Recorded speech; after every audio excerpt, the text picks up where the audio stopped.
Guys, welcome back to my video. As you all know, I'm gonna teach you how to make your very own doll. A paper doll though.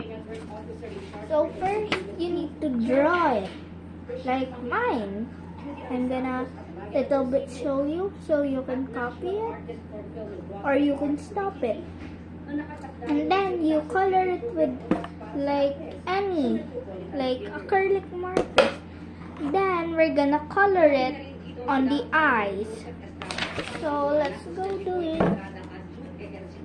Nagkaroon ng visa kanina at magkakaroon din ng eulogy mula sa mga kaibigan at pamilya para sa liwain ng alaala ng nag-iisang superstar ng Philippine showbiz. Actually, you can use bond paper. And you need to fold it first and then you're gonna glue it. Let me just get glue. Here's my Elmer's glue. We're gonna glue it on. Make sure you don't only glue the side. Make sure you glue it all.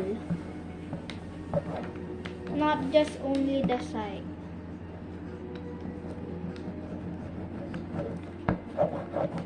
Also, you can trace it with a ball pen or a marker, a black one, okay?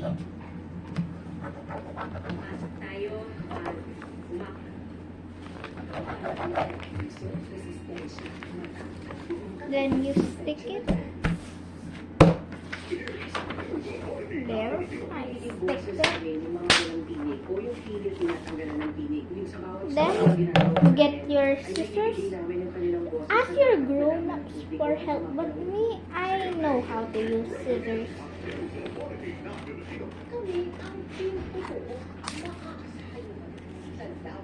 Okay. We're gonna cut it. This might take a while. Milyong populasyon ngayon ng Pilipinas, 2 milyon ang walang trabaho. Poverty rate, nasa 22.4% noong 2023. Wait lang na. 42% naman sa unang quarter ng 2024 ang kinukonsidera ang kanilang sarili na mahirap. Pero mas lalala pa ang mga ito dahil magkakaroon din ng new poor o bagong kategorya para sa mga individual at Okay, komunidad it's kind of na taking a while. ay nakaranas ng kahirapan. So, you might want to skip this part Lalo bang maghihirap ang mga mahihirap because I'm dahil kinda sa climate change? Here's what you need to know. a slow cutter. May mga malinaw na maapektuhan ng climate change. Dahilan kung bakit lalala ang kahirapan sa bansa ayon sa ginagawang pag-aaral ng Climate Change Commission sa Pilipinas. Ang una, food security.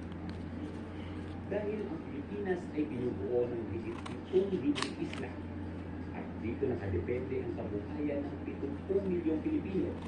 Exposed sila sa climate hazards of extreme weather events tulad ng bagyo. Agrikultura rin o pagsasaka at pangisda ang pinagmulan ng 8.6% ng kita ng Pilipinas. Let me just... Bagong klima, 1 milyong hektarya ng grassland ang posibleng maapektuhan.